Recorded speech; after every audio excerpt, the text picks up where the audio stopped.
கிறிஸ்துக்குள் அன்பான சகோதர சகோதரர்களே, உங்கள் யாவரையும் நம்முடைய நாளும் நம்முடைய ஆண்டவரை கிறிஸ்து நாமத்தினாலும் கிருபையில் சமாதானம் உண்டாவதாக என்று வாழ்த்துகிறே. இந்த நாளிலே நம்ம உபவாச ஜபத்தில் கூடி வந்திருக்கிறோம். இந்த நாளிலே நம்ம சகோதரர் கேட்ட ஒரு கேள்விக்கு தான் நம்ம பதில் போல. அது என்னன்னா, பழைய ஏற்பாட்டில் அவங்களுக்கு நியாயப்பிரமாணம் கொடுக்கப்பட்டிருந்தது. அந்த நியாயப்பிரமாணத்தை முழுமையாக யாராலும் கை கொள்ள முடியல இல்லையா? அப்போ அந்த நியாயப்பிரமாணத்தை விட அதிகமாக ஷார்ப்பாயிடுது கிறிஸ்துவின் பிரமாணம். என உதாரணத்துக்கு பழைய ஏற்பாட்டில் வேசிக்கணும் பண்ணினால்தான் பாவம். புதிய ஏற்பாட்டில் ஒரு பெண்ணை இச்சையோட பார்த்தாலே வேசிக்கணும் ஆயிடுது. அப்போ அந்த கிறிஸ்துவின் பிரமாணத்தை பலவீனமான நாமம் எப்படி அதை கை கொள்ள முடியும்? இதுதான் கேள்வி. எப்படி நம்ம கை கொண்டு கிறிஸ்துவின் சாயலுக்கு ஒப்பாக வர முடியும்? இதுதான் நம்ம கேள்வியா இருக்கு. இதற்கு தான் நம்ம இன்னைக்கு நம்ம பார்க்க போகிறோம். அதாவது பழைய ஏற்பாட்டில் நியாயப்பிரமாணம் இது செய்யணும் இது செய்யக்கூடாது என்று 613 கட்டளைகள் கொடுக்கப்பட்டது. அதாவது செய்யணும் என்று 248 கட்டளைகள், இதை செய்யக்கூடாது என்று 365 ஏற்கனவே கொடுக்கப்பட்டது. டோட்டலாக 613 கட்டளைகள் கொடுக்கப்பட்டிருக்கு. இந்த நியாயப்பிரமாணத்தை எந்த மனுஷனாலும் கை கொள்ள முடியல. அது ஏனென்றால் ஒரு பூரண மனுஷனால தான் அந்த நியாயப்பிரமாணத்தை கை கொள்ள முடியும். ஆதாமுக்குள்ள வந்த எல்லா ஜனங்களும் பாவத்தில் விழுந்து அந்த ஒரு பூரணத்தை இழந்து பாவத்தில் இருக்கிறோம், பலவீனமாக இருக்கிறோம். அப்படிப்பட்ட மனுஷர்களால் நியாயப்பிரமாணத்தை கை கொள்ள முடியாது. அதனால ஆண்டவர் இயேசு கிறிஸ்து ஒரு பூரண மனுஷனாக இந்த பூமிக்கு வருகிறார். பூமிக்கு வந்து நம்ம ரோமர் 8 படிக்கிறோம், மனுஷனால் கூடாததை தேவனே செய்யும்படிக்கு அப்படின்னு. ஆமா, ரோமர் 8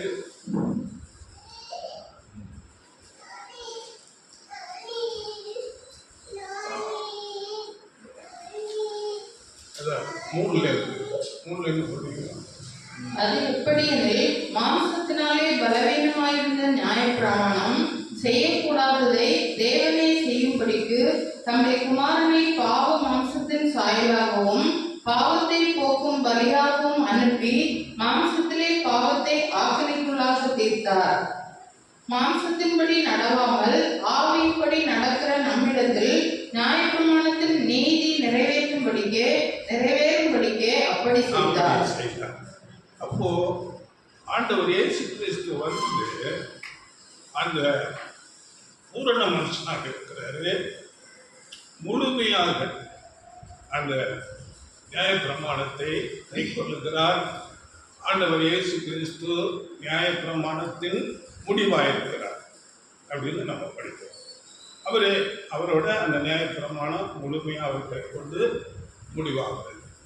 இப்போ நமக்கு இயேசு கிறிஸ்துவுக்கு பிறகு வந்த அழைக்கப்பட்ட சபை பார்த்து நம்ம கிறிஸ்துவின் சாயலுக்கு ஒப்பாக வளரணும் அப்படின்னு வசனம் சொல்லுது. என்ன சொல்லுது இல்லையா? ரோமர் 8:29 தம்முடைய குமாரன் அநேக சகோதரர்களுக்குள்ளே முதல் பேரானவராய் இருக்கும் பொருட்டு தேவன் எவர்களை முன்னறிந்தாரோ அவர்களை தமது குமாரனை சாயலுக்கு ஒப்பாயிருப்பதற்கு முன் குறித்திருக்கிறார். அவருடைய சாயல் ஒப்பாக வரணும்னு முன்குறித்திருக்கிறார். அப்ப எப்படி நம்ம அவருடைய சாயலுக்கு வருவது? ஆண்டவர் இயேசு கிறிஸ்து நமக்கு தெரியும், பாவம் இல்லாதவராக கண்ணியின் வயிற்றில பிறந்து அப்படி பூரண மனுஷனாக இருந்து நியாயப்பிரமாணத்தை முழுமையாக கைக்கொள்கிறார். இப்போ அந்த பிரமாணத்தை மனுஷனால கைக்கொள்ள முடியல, நாம அப்படிப்பட்ட ஒரு அபூர்ண நிலையில இருக்கிறோம். அப்போ நம்ம எப்படி ஆண்டவர் இயேசு கிறிஸ்துவின் அந்த சாயல் அவரை போல எப்படி ஆக முடியும்? அப்படியே எபேசியர் 4:1 கூட கிறிஸ்துவின் ஆதலால் கர்த்தர் நிமித்தம் கட்டுண்டவனாகிய நான் உங்களுக்கு சொல்கிற புத்தி என்னவெனில், நீங்கள் அழைக்கப்பட்ட அழைப்புக்கு பாத்திரவான்களாய் நடந்து இல்ல பூரண புருஷராகும் வரைக்கும்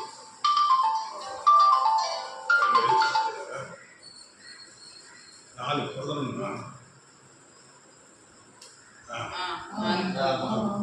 மேலும் நாம் அனைவரும் தேவனுடைய குமாரனை பற்றும் விசுவாசத்திலும் அறிவிலும் ஒருமைப்பட்டவர்களாகி கிறிஸ்துவனுடைய நிறைவான வளர்ச்சியின் அளவுக்கு தக்க பூரண புருஷராகும் வரைக்கும். பூரண புருஷர் கிறிஸ்துவின் அளவுக்கு தக்கதாக என்ன வசனம் இப்படி சொல்லுங்க. ஆமா, அப்போ எப்படி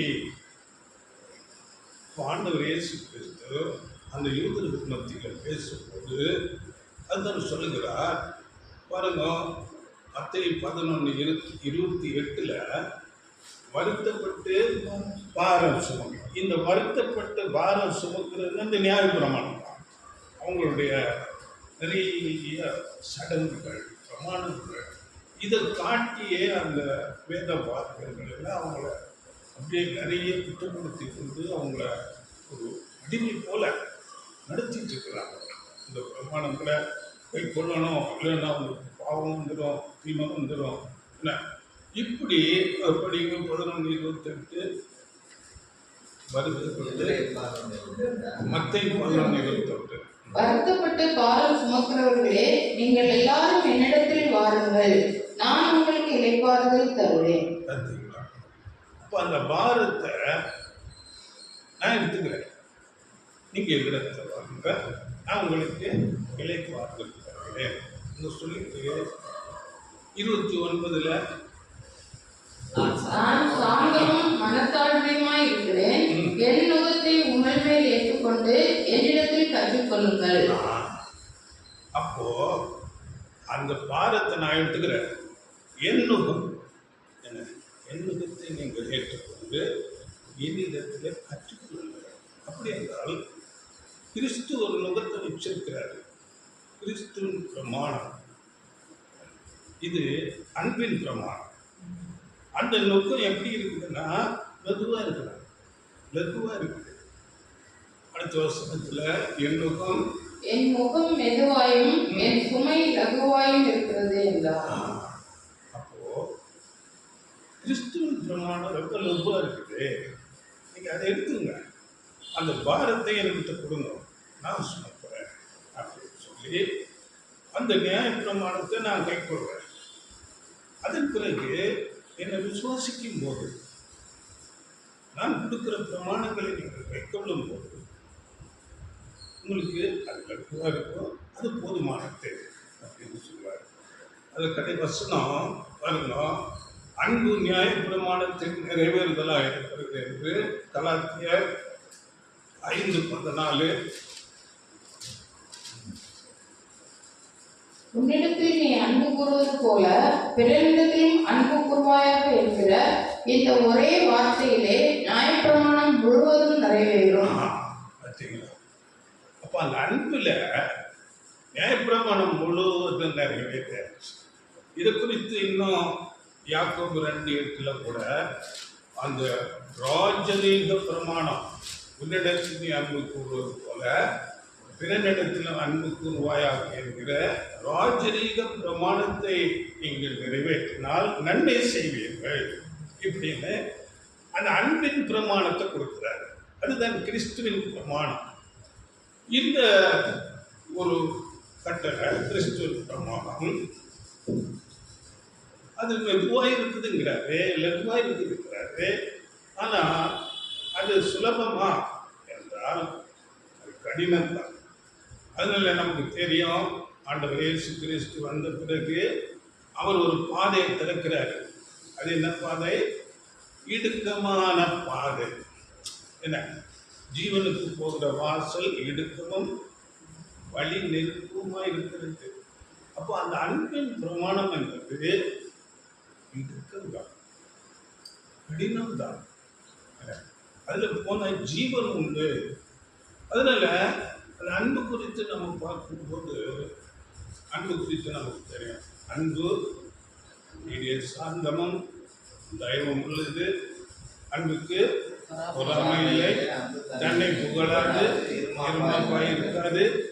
தெரியலையா? 1 கொரிந்தியர் 13:4-7. அன்பு தற்பொழிவை நாடாது, சின்னமடையாது, தீங்கு நினையாது, அநியாயத்தில் சந்தோஷப்படாமல் சத்தியத்தில் சந்தோஷப்படும், சகலத்தையும் தாங்கும், சகலத்தையும் விசுவாசிக்கும், தாங்கும், சகிக்கும். அப்போ இந்த பிரமாணம் இது ரொம்ப சுலபமா எல்லாவற்றையும் சகிக்கணும். என்ன? அன்பு தன்னை மேன்மைப்படுத்தாதான். சினம், தன்னலம், சுயநலம் நாடாது, தற்பொழிவை நாடாது, சினம் அடையாது, எரிச்சல் கொள்ளாது. இப்படிப்பட்ட ஒரு பிரமாணம் கிறிஸ்துவின் பிரமாணமாக இருக்கிறது. இப்போ ஆண்டவர் இயேசு கிறிஸ்து கூட சொல்றாரு, அவரை பின்பற்றுவதற்கு ஒரு தகுதி கூட கொடுக்கிறாரு. ஒருவன் என்னை பின்பற்ற விரும்பினால் என்ன செய்யணும்? தன்னைத்தான் வெறுத்து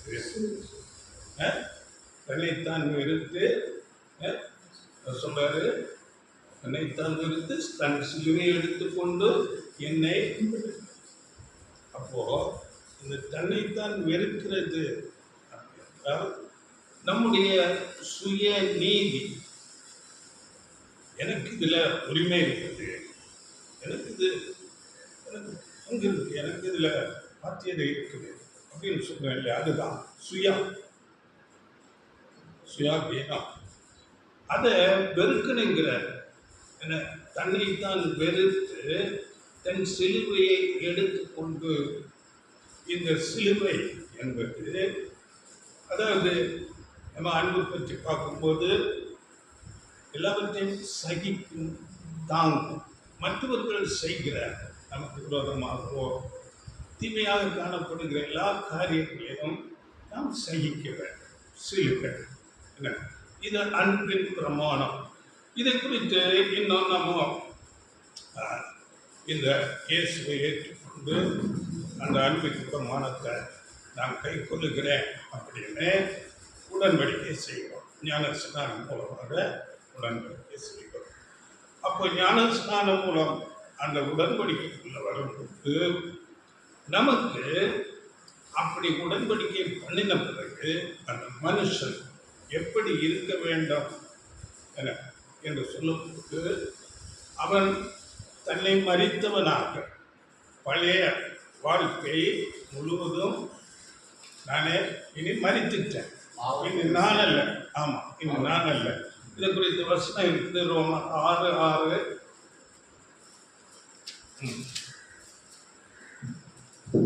நாம் இனி பாவத்துக்கு ஊழியம் செய்யாதபடிக்கு பாவ சரீரம் ஒழிந்து போகும் பொருட்டாக நம்முடைய பழைய மனுஷன் அவரோட கூட சிலுவையில் அறையப்பட்டதென்று அறிந்திருக்கிறோம். பழைய மனுஷனை சிலுவையில, அப்போ சிலுவைன்னா மரணம் தான். சிலுவையில போட்ட யாரும் திருப்பி உயிரோட வர மாட்டார். அப்போ என்னுடைய பழைய மனுஷன், பழைய பாவ சுபாவம், சிந்தனைகள், செயல்கள் எல்லாவற்றையும் நான் மரணத்துக்கு கொடுத்துட்டேன். அப்படிங்கிறது தான் அந்த ஞான ஸ்நான உடன்படிக்கை. அதன் தெல்லைத்தான் வெறுக்கிறேன். இப்போ வருங்கள், ஒரு மரித்த மனிதன் தன்னுடைய நியாயத்துக்காக ஒருபோதும் எழுந்து நின்று வாதாடலாம் இல்லையா? மரித்தவன் ஒன்றுமே செய்ய மாட்டான். எனக்கு இந்த உரிமை இருக்குது, எனக்கு இந்த நியாயம் இருக்குது அப்படின்னு எழுந்து நிற்க மாட்டான். அப்படியே பதிலுக்கு பதில் சண்டே போட மாட்டான்.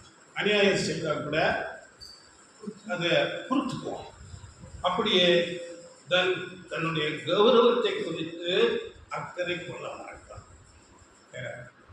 அதாவது எனக்குன்னு ஒரு பேர் இருக்கு, ப்ரெஸ்டீஜ் இருக்குது, அப்படி என்ற அந்த ஒரு இது இருக்காது. மரித்த மனுஷன் அப்படியே பழி வாங்க மாட்டான், யாரிடமும் கசந்து கொள்ளவும். இதுதான் அன்பின் பிரமாணம். மரித்துட்டோம். அதாவது என்ன சொல்லுவாங்க, ஒரு நம்ம நல்ல பழக்க வழக்கங்களை கற்றுக்கொள்வது கடினம், என்ன கடினம். ஆனால் கற்றுக்கொண்ட பிறகு அதிலே நடப்பது ரொம்ப சுலபம் தான். புரியுதா?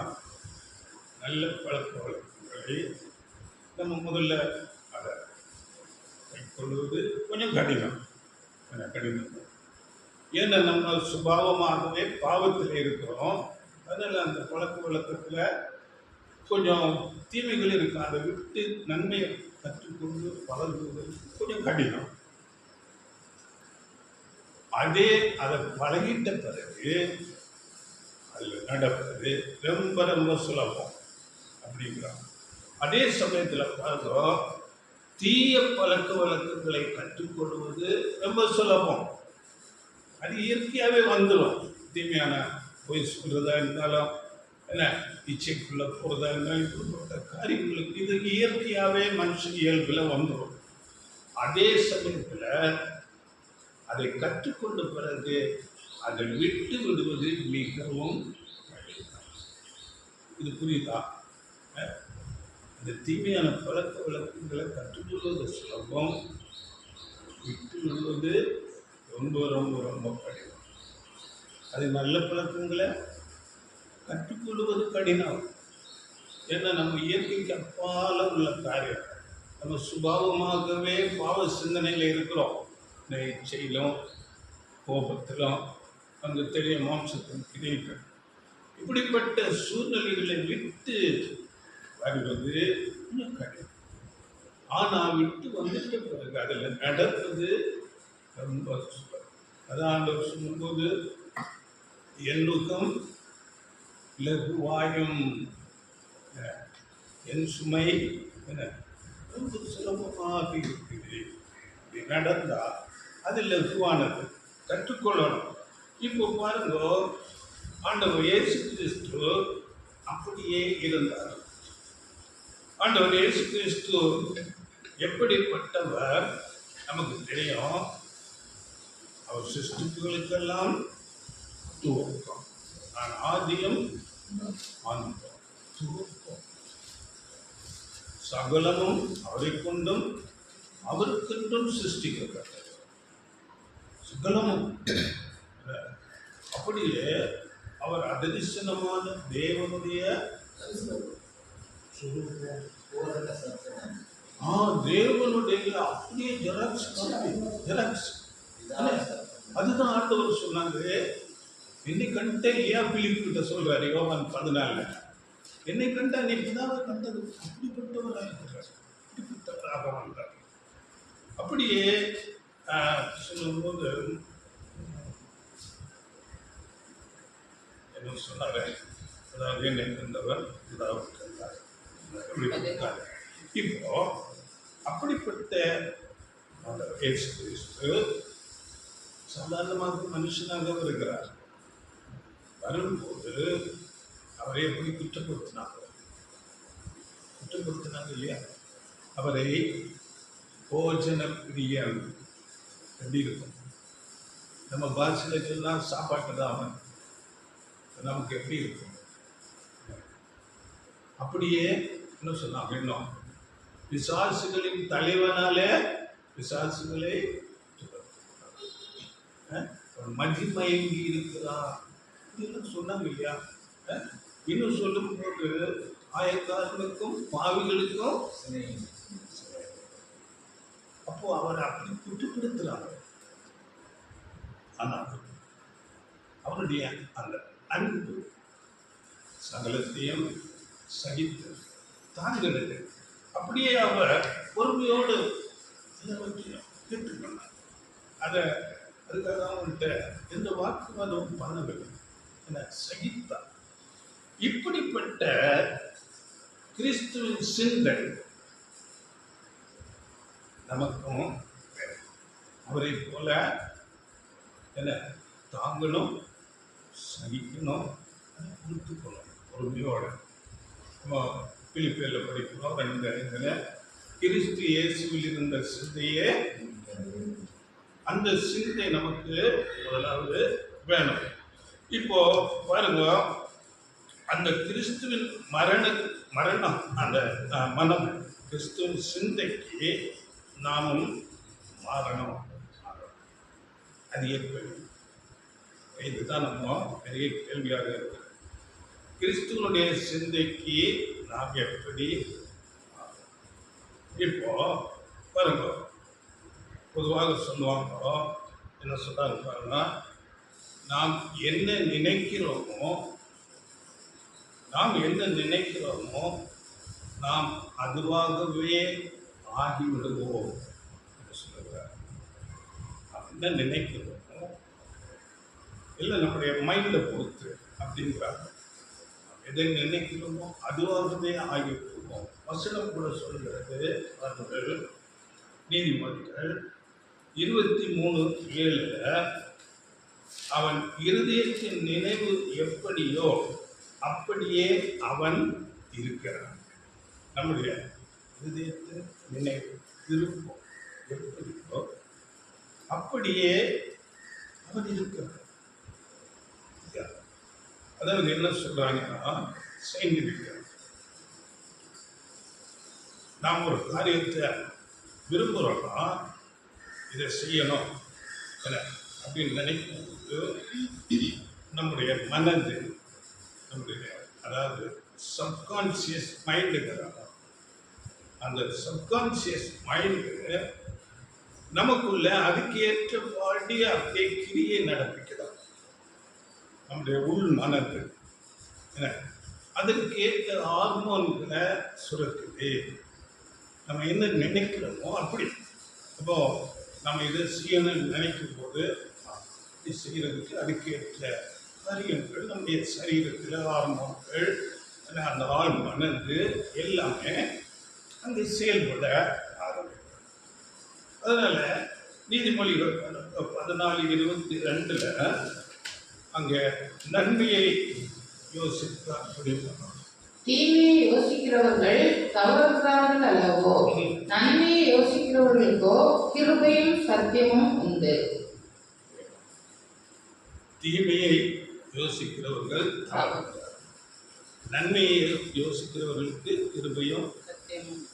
நம்ம நன்மையை யோசிப்போமே, கிறிஸ்துவின் சிந்தை எனக்கு வேணும்னு நினைப்போமே, நன்மையான காரியமாச்ச, எவ்வளோ பெரிய மேன்மையான காரியம்.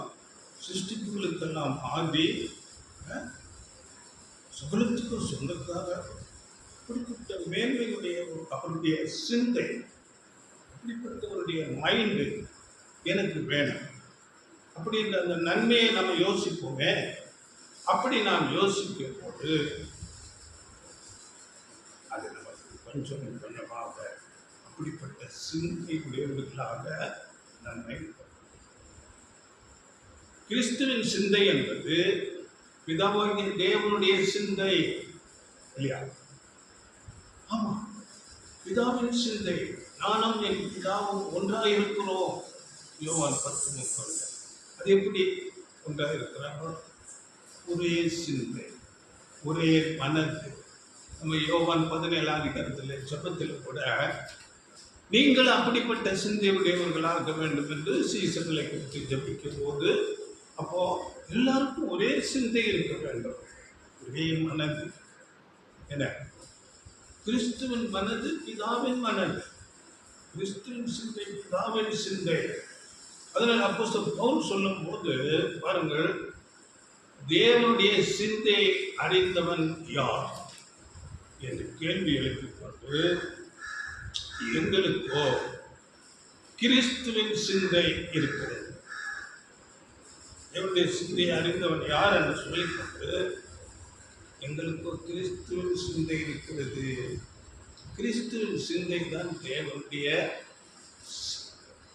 இப்போ பாருங்க, நம்முடைய மைண்டு, நம்முடைய சிந்தை, மனது, இதில் ஒரு லிமிட்டட் அளவு இருக்குது. எல்லாவற்றுக்கும் நம்ம மைண்டு ஒரு அளவோடு தான் சிந்திக்கும். ஆனால் தேவனுடைய சிந்தை அது அளவிடவே முடியாது. அங்கே அதுதான் சொல்லும் போது சிந்தை அறிந்தவன் யார்? அளவிட முடியாது. அவர் ஆல்மைட்டி காட், அவர் கிரியேட்டர், உருவாக்குனவர். நாம் அவரால் உருவாக்கப்பட்டவர்கள் இல்லையா? அவர் நம்மை உருவாக்குனவர், நாம் அவரால் உருவாக்கப்பட்டவர்கள். அவர் சர்வ ஞானி, ஞானம் குறைவுள்ளது.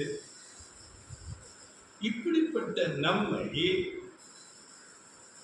அந்த கிறிஸ்துவின் மனதுக்கு, அந்த தேவனுடைய மனதுக்கு நம்மை ஆண்டவர் இயேசு கிறிஸ்து மூலமாக கொடுக்கிறேன் என்று சொல்லுகிறார். இப்போ நம்ம வசனம் படிக்கலாம். மத்திய 5ஆம் அதிகாரம் 48ஆம் வசனம். ஆகையால் பரலோகத்தில் இருக்கிற உங்கள் பிதா பூரண சற்குணராய் இருக்கிறது போல நீங்களும் பூரண சற்குணராய் இருக்க கடவீர்கள். பூரண சற்குணர், பரலோக பிதா பூரண சற்குணராய் இருக்கிறார். எல்லாருமே அன்பு காட்டுகிறார். எல்லாருக்கும் மழை பெய்யப்படுகிறார், சூரியனை உதிக்கப்படுகிறார். இப்படிப்பட்ட பூரண சற்குணராய் இருங்கள் என்று சீசர்களுக்கு, சபைக்கு கிறிஸ்து சொல்லுகிறார். என்ன இதை குறித்து இன்னும் நம்ம பார்க்கும்போது லேவியராகமம் படிக்க வேண்டாம். 19:2 நான் பரிசுத்தர் ஆகையால் நீங்களும் பரிசுத்தராய் இருங்கள். நான் பரிசுத்தர், நீங்களும் பரிசுத்தராய் இருங்கள் என்று அங்கே சொல்லப்படுகிறது. அப்போ எப்படி தேவனை போல, ஆண்டவர் இயேசு கிறிஸ்துவை போல அந்த பரிசுத்தத்துக்கு வர்றது கடினம் தானே? இதை குறித்து நம்ம ஒரு கிளாஸ் எடுத்திருக்கிறோம். அதாவது பரிசுத்தமாகுதலை தெய்வ பயத்தோட பூரணப்படுத்த கடவோம். இந்த ஒரு தலைப்பில் நம்ம ஒரு செய்தி எடுத்துக்கிறோம். அதை நீங்கள் அப்புறமா உங்களுக்கு நான் அனுப்பி தரோம். அதை நீங்கள் பாருங்கள். அது எப்படிப்பட்ட பரிசுத்தம், எதை பரிசுத்தம் என்று சொல்கிறார் என்பதை குறித்து அங்கே தெளிவாக நம்ம சொல்லி பேசுகிறோம். அது கொஞ்சம் தயவு செய்து கேளு. அப்படியே லூக்கா, இது படிங்க. லூக்கா 6ஆம் அதிகாரத்தில் 35ஆம் வசனத்தில் அங்கே சொல்லும் போது தேவன் எப்படி இருக்கிறார்? உங்கள் சத்துருக்களை சிநேகியுங்கள், நன்மை செய்யுங்கள், கைமாறு கருதாமல் கடன் கொடுங்கள், அப்பொழுது உங்கள் பலன் மிகுதியாக இருக்கும்.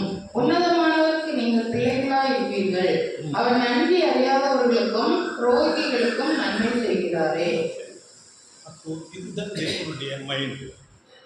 ஒரு நன்றி அறியாதவர்களுக்கும் துரோகிகளுக்கும். தேவன் இல்லைன்னு சொல்லுகிறவனுக்காகவும் மழை பெய்யுது, சூரியன் உதிக்குது. ஏன்னா வேறு வேறு விக்கிரகங்களை செய்து கையின் கிரியைகளை வைத்து வணங்குகிறான், சிருஷ்டிகளை தொழுது செய்கிறான். எல்லாருக்காகவும் தேவன் உண்மை விளைய செய்கிறார். நமக்கு தெரியும், அவரே நன்மையின் ஊற்று.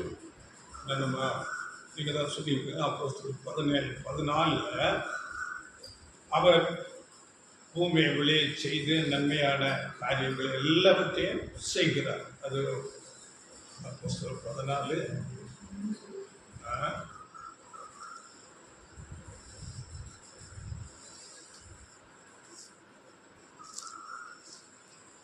எல்லாருக்கும் ஜீவனையும் சுவாசத்தையும்.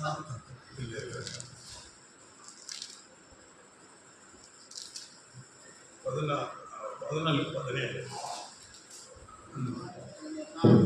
அவர் நன்மை செய்து வந்து வானத்திலிருந்து மழைகளையும் செழிப்புள்ள காலங்களையும் நமக்கு தந்து ஆகாரத்தினாலும் ஞானத்தினாலும் சந்தோஷத்தினாலும் நம்முடைய இருதயங்களை நிரப்பி இவ்விதமாய் அவர் தம்மை குறித்து சாட்சி விளங்க பண்ணாதிருந்ததில்லை என்றார். இப்படி நன்மை செய்து அவர் தம்மை குறித்து சாட்சி விளங்கப்படுகிறார். பூரண நன்றி அறியாதவர்களுக்கும் துரோகிகளுக்கும் நன்மை செய்யும். இப்படிப்பட்ட மைண்டு நமக்கு வேணும்னு சொல்றார். ஆண்டவர் இயேசு கிறிஸ்து அப்படி இருந்தாரா? அவரிடத்துல வந்து எல்லாருக்கும் நன்மை செய்கிறவராகவே சுற்றி புரிந்தார் என்று அதில் நம்ம படித்தோம். நீதிமொழிகள் 23:7 அவன் இருதயத்தின் நினைவுகள் எப்படியோ அப்படியே அவன் இருக்கிறான். நம்முடைய நினைவு எப்படி இருக்க வேண்டும்? ஆண்டவர் இயேசு கிறிஸ்துவின் மைண்டு, பிதாவின் மைண்டு அப்படி இருக்கணும். அப்படியே இருக்கிறான் வசனம் சொல்லி. அது எப்படி? அதாவது என்ன சொல்றாங்கன்னா, நம்முடைய mind, the mind is like A parachute. தெரியல, பேராசூட் போல இருக்கிறான் நம்முடைய மனசு. அந்த பேராசூட்டு அதை ஓப்பன் பண்ணணும். மேலே இருந்து அந்த பேராசூட்டில் குதிக்கும் போது கொஞ்சம் தூரம் வருவதெல்லாம் அதை ஓப்பன் பண்ண மாட்டான். கீழே வரும்போது அதை ஓப்பன் பண்ணிட்டா அதே மாதிரி. அப்போ mind is like A parachute. இந்த மனது எப்படி இருக்குதான்? பேராசூட் போல. அப்போ நம்ம மைண்டை ஓப்பன் பண்ணணும். அப்போ தான் ஒர்க் ஆகும். அது என்ன சொல்றாங்க? அவன் இருதயத்தின் நினைவுகள் எப்படியோ அப்படியே அவன் இருக்கிறான். இப்போ நாம் எதை நினைக்கிறோமோ நாம் அப்படியாகவே ஆயிடுவோம். இப்போ நம்ம என்ன நினைக்கணும்? எனக்கு கிறிஸ்துவின் மைண்டு வேணும், கிறிஸ்துவின் சிந்தை வேணும். அதற்கு என்ன செய்யணும்? அவரை போல யோசிக்கணும், அவரை போல பேசணும், அவரை போல வாழணும். அப்படிப்பட்ட ஒரு பிரயாசம். அவரை போல யோசிக்கணும். இதுதான் நம்முடைய மைண்ட் ஓப்பன் பண்ணுறது. நான் என்னுடைய விருப்பம் போல அல்ல, நான் ஆண்டவர் இயேசு கிறிஸ்துவை போல யோசிக்க வேண்டும். ஆண்டவர் இயேசு கிறிஸ்துவை போல நான் நடக்க வேண்டும். அவர் போல நான் வாழ வேண்டும். இதுதான் நம்முடைய மனதை ஓப்பன் பண்ணுறது. ஓப்பன் பண்ணிட்டு பாருங்கள், நமக்கு இந்த உள்ளான மனுஷன் என்று சொல்லப்படுகிறது. நம்ம பழைய மனுஷன் நமக்குள்ளாக, அதான் புது சிருஷ்டி. ஒருவன் கிறிஸ்துவுக்குள் இருந்தால் அவன் புது சிருஷ்டி. பழையவைகள் ஒளிந்து போயின, எல்லாம் புதிதாயின. அப்போ புது சிருஷ்டி. அந்த புது சிருஷ்டி நாளுக்கு நாள் புதிதாக வேண்டும். ஒரே நாளில் வராது, ஒரு நாளில் வராது. இப்படி நாம் புதிதாக வேண்டும். அந்த உள்ளான மனுஷன் புதிதாக வேண்டும். 2 கொரிந்தியர் 4:16 ஆனபடினாலே நாங்கள் சோர்ந்து போகிறதில்லை. எங்கள் புறம்பான மனுஷனானது அழிந்தும் உள்ளான மனுஷனானது நாளுக்கு நாள் புதிதாக்கப்படுகிறது. நாளுக்கு நாள், உடனே இல்லை, நாளுக்கு நாள் லைஃப் டைமும் ஆகும் இல்லை, புதிதாக்கப்படுகிறது. தேவன் நமக்குள்ள ஒரு புதிய மனுஷனை அங்கே உருவாக்க, ஒரு கருவாக ஞானஸ்நான உடன்படிக்கைக்குள்ள போகும்போது அங்கே ஒரு புதிய சிந்தை கொடுக்கப்பட்டது. அதுதான் கரு. அப்படியாக நாம் உருவாக்கப்படுகிறோம். தேவன் அதை உருவாக்குகிறார்.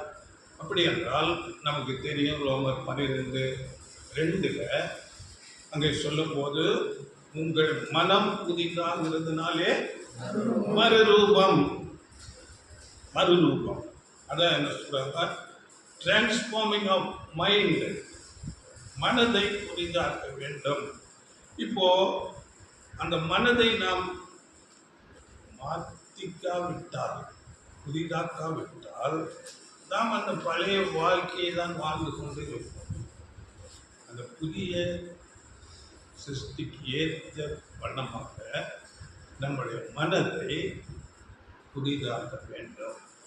அதாவது நம்முடைய மைண்ட் ஆஃப் திங்கிங், நம்முடைய யோசிக்கிற விதம், மைண்ட் ஆஃப் திங்கிங், அப்படியே நாம் கொஞ்சம் கொஞ்சமாக நாம் நம்மை மாற்றி அந்த மனதை, சிந்தை, அந்த புது சிருஷ்டி என்று சொல்லுகிறோமே, அந்த சிந்தை வேத வசன உதவி கொண்டு அந்த சிந்தையை மாற்ற வேண்டும். அப்போதான் நம்முடைய வாழ்க்கை மாறும்.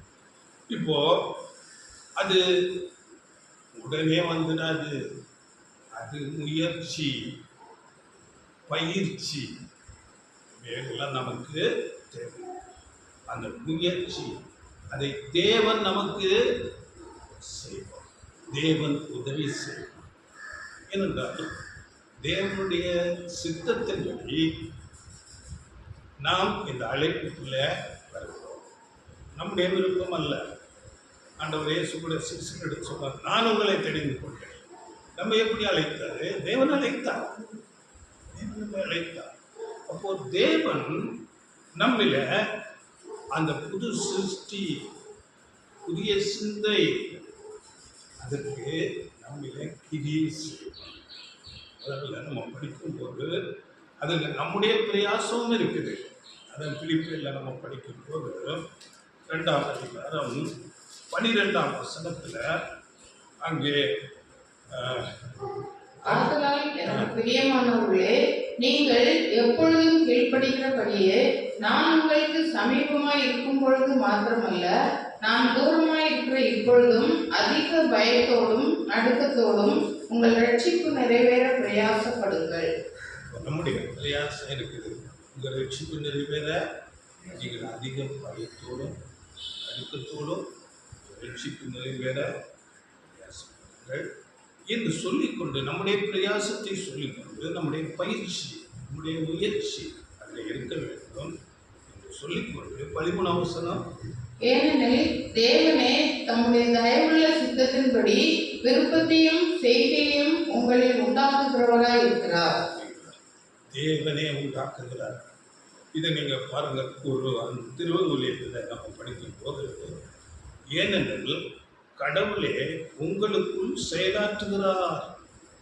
கடவுளே உங்களுக்குள் செயலாற்றுகிறார். அவரே தம் திருவுளப்படி நீங்கள் செயல்படுவதற்கான விருப்பத்தையும் ஆற்றலையும் தருகிறார். விருப்பத்தையும் ஆற்றலையும் கூட நமக்கு தருகிறார். நம்முடைய செயல்பாடும் இருக்குது. நாம் அதற்கு முயற்சி எடுக்கணும், பிரயாசப்படணும். தேவனும் நமக்குள்ள கிரியைகள்.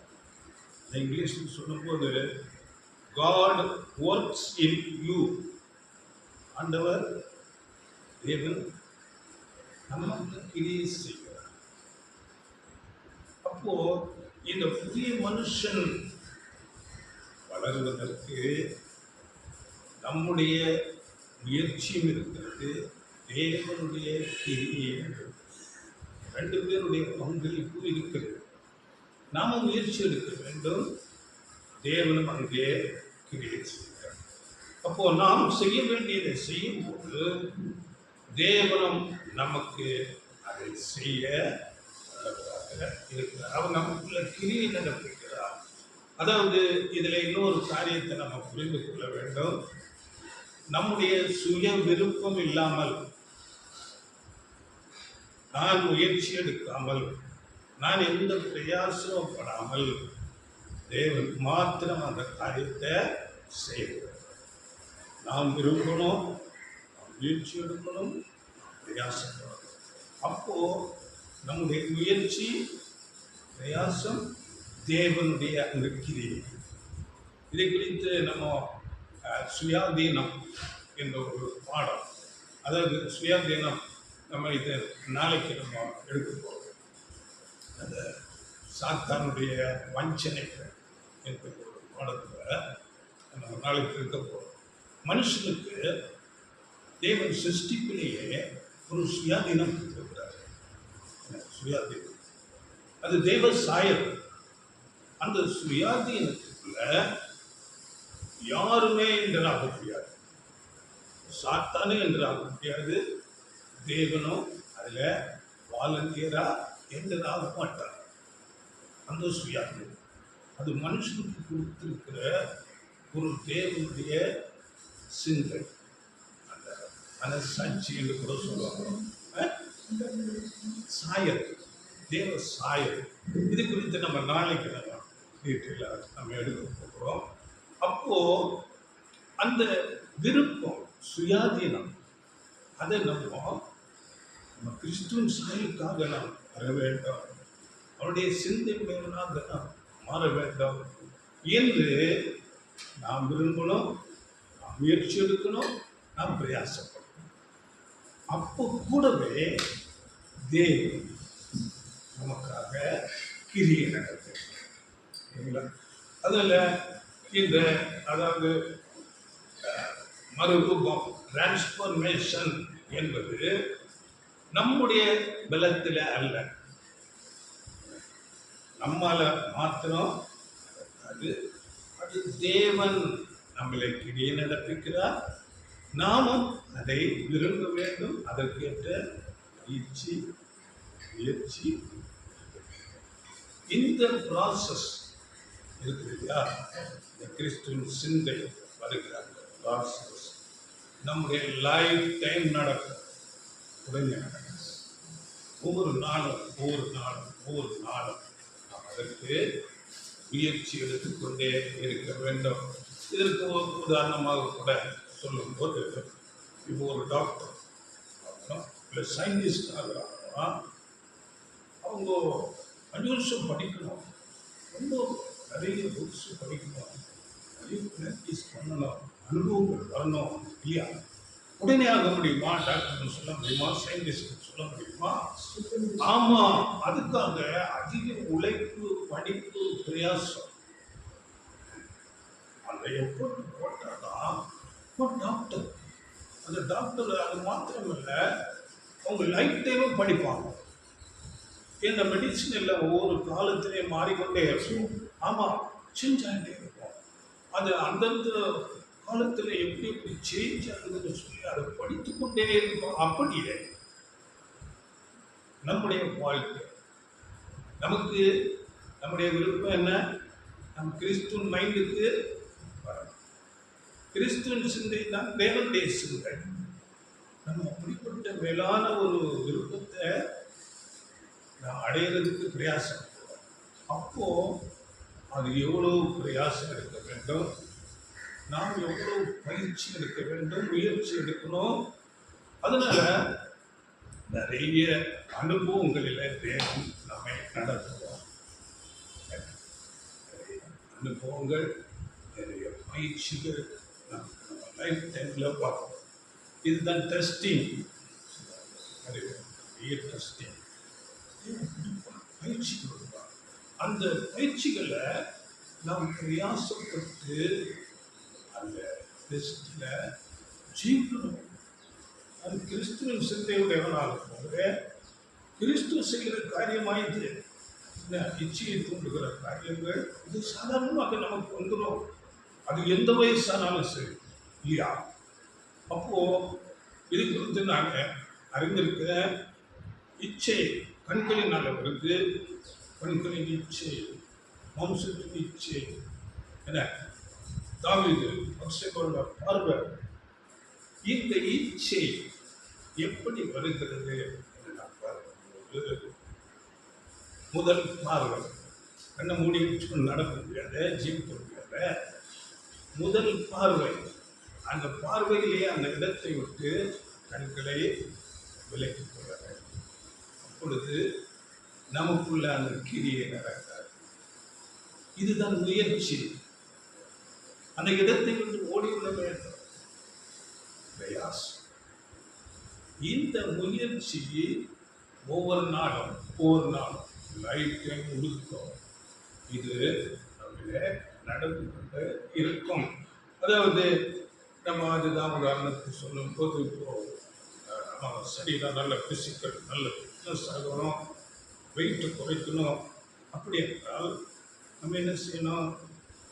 உடற்பயிற்சி, அதுக்குரிய டயட்டு கண்ட்ரோல், ஆகாரம் பயிற்சி, முயற்சி, இதை நம்ம செய்து கொண்டே இருக்கும்போது தான் நம்ம வெயிட்டை குறைக்க முடியும். ஏன்னா நம்ம பாடியை ஃபிசிக்கல் கண்ட்ரோலாக, இது உண்மைதானே? அப்படியே நம்முடைய மைண்டு ஸ்ட்ரென்த்து வர்றதுக்கு நமக்கு யாருடைய மைண்டு வேணும்? ஆண்டவர் இயேசு கிறிஸ்துவின் மைண்டு. அப்போ நம்ம எவ்வளோ அந்த ஃபிசிக்கல் ஃபிட்னஸுக்கு ஆகாரம் எல்லாம் ஒழுங்குபடுத்துவது போல நமக்கு ஆகாரம் என்ன? இதுதான் தேவனுடைய வார்த்தை. இந்த வார்த்தை மூலமாக நாம் அதிகமாக படிக்க வேண்டும், தியானிக்க வேண்டும், உணர்ந்து கொள்ள வேண்டும். அப்படியே நம்ம நடந்து பிராக்டிஸ் பண்ண வேண்டும். பயிற்சி.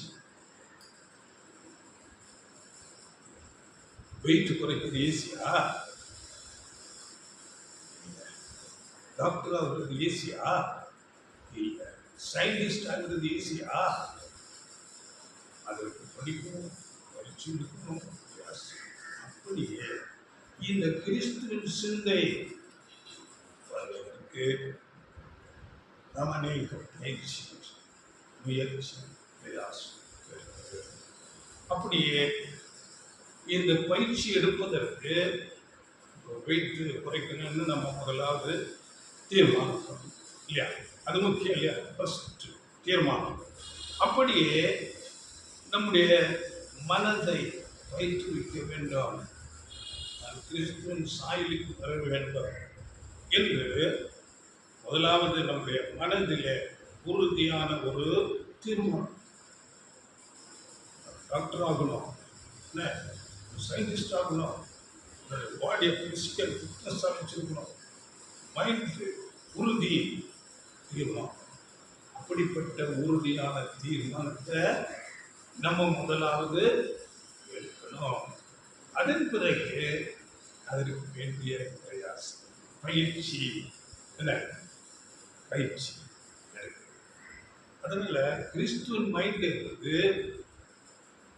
உடனே வந்துடாது, ஆட்டோமேட்டிக்கா வந்துடாது. டாக்டர் ஆகணும்னு 5 வருஷம் முடியும். பிசிக்கல் ஃபிட்னஸ் அது 1 மாதம் 2 மாதம் 3 மாதம் அந்த பயிற்சி எடுத்துக்கொண்டே இருக்கணும். சிலர் தான், சில ஊழியர்காரங்க பைபிளை தலை மேலே வச்சு ப்ரேயர் பண்ணுறது வந்துடுவா. இதெல்லாம் ஐயா வேதவசனம் அப்படியே தலை மேலே கை வச்சோன்னா எல்லாம் போயிடுவான். அது இல்லை, நம்ம படிக்க வேண்டும், பயிற்சி எடுக்கணும், நம்ம சிந்திக்கணும்.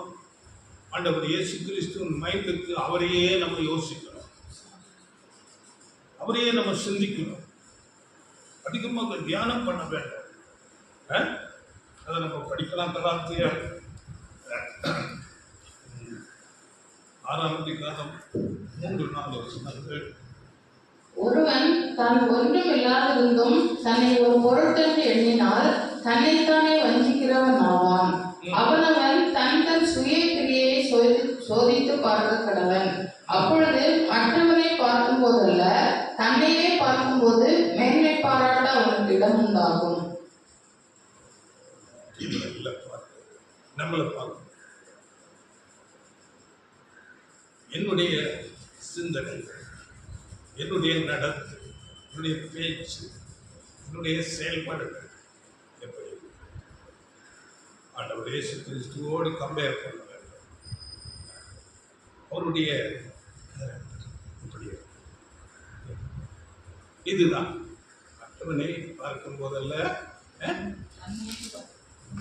தன்னையே பார்க்கும்போது மேன்மை பாராட்ட அவனுக்கு இடம் உண்டாகும். நம்மளையே நம்ம பார்க்கணும். இதுக்குதான் நிறைய பயிற்சிகள் தேவை. தேவனை ஆண்டவர் இயேசு கிறிஸ்துவை அதிகமாக தியானிக்க வேண்டும். நம்ம அன்னைக்கு சொன்னோம், அதாவது தேவனையும் ஆண்டவர் இயேசு கிறிஸ்துவையும் அறிகிற அறிவிலை எவ்வளவாக நாம் வளருகிறோமோ அவ்வளவாக நாம் அன்பில பெருகுவோம் இல்லையா? எவ்வளவாக நம்ம அவர் கிட்ட கிட்ட கிட்ட கிட்ட போகிறோம், நெருங்கி போகிறோமோ அது நம்மள வளர்ச்சி அன்பில வளரும். அவரை போல சிந்தை வந்துடும். இதுக்கு நம்ம முயற்சி தேவன் உதவி செய்கிறார். அதனால மத்தேயு 11:29 நம்ம படித்தோம், என்னிடத்திலே கற்றுக்கொள்ளுங்கள், என்னிடத்திலே கற்றுக்கொள்ளுங்கள் என்று ஒவ்வொரு நாளும் நாம் ஆண்டவர் இயேசு கிறிஸ்துவை கற்றுக்கொள்ள வேண்டும். அவருடைய செயல்பாடுகள் எப்படி இருக்கிறது, சிந்தை, பேச்சு எப்படி இருந்தது? ஒரு பூரண மனுஷனுக்கு மற்றவர்களுடைய குறைகள் எல்லாம் தெரியும். சீசர்கள் குறைவுள்ளவர்களாக இருந்தார்கள். அவர்களோடு இருக்கும் போது இயேசு எல்லாவற்றையும் சகித்தார். சீசர்களோட மோசம் உலகத்தில் இருக்கிறாங்க. வேத பார்க்கிற பரிசை போதிக்கிறோம், ஜனங்கள் ஆயக்காரர் பரிசு என்ன, அப்போ அவைகளை எல்லாம் பார்த்து பொறுத்து சகித்தார். அப்படியே நாம் அழைக்கப்பட்டிருக்கிறோம். ஆண்டவர் இயேசு கிறிஸ்துவை அறிந்து அவருடைய சாயல் ஒப்பாக வரும்படியாக நாம் அழைக்கப்பட்டிருக்கிறோம். வேதவசனம் நமக்கு சத்தியங்களை போதிக்கிறது. அவர் எப்படிப்பட்டவர் என்று நமக்கு போதிக்கிறது. அதை நாம் ஒரு நாளை கற்று உணர்ந்து கொண்டு கிறிஸ்துவின் சாயலுக்கு ஒப்பாக ஒவ்வொரு நாளும் ஸ்டெப் பை ஸ்டெப்பாக நாம் வளர்ச்சி அடைகிறோம். உடனே வராது. அப்படியே நம்முடைய விருப்பம், நம்முடைய ஒரு வைராக்கியம் அப்படி இருக்க வேண்டும். கொலோசியரில் நாம் படிக்கிறோம், பூமிக்குரியவைகளை அல்ல, 3:2, பூமிக்குரியவைகளை அல்ல மேலானவைகளையே நாடுங்கள். என்ன அப்படிப்பட்ட மைண்ட் இருக்கணும். சரிங்களா? அப்படி சொல்லிக்கொண்டு அங்கே நமக்கு அதாவது உலகத்துக்கு போக வேண்டும். ஆண்டவர் இயேசு கிறிஸ்து அப்படித்தானே சொன்னாரு. யோவான் 17 ஜெபிக்கும் போது, இவர்கள் என்னோடு கூட இருக்கும்படி நான் விரும்புகிறேன், என்னுடைய மகிமையை அவர்கள் காண வேண்டும். சிசுகள் அப்படிப்பட்ட இடத்துக்கு நம்மளை அழைக்கிறார். அதற்கு தேவன் உதவி செய்வார். பாருங்க, நம்மளை ஆயத்தப்படுத்துகிறவர் பரலோகத்துக்கு.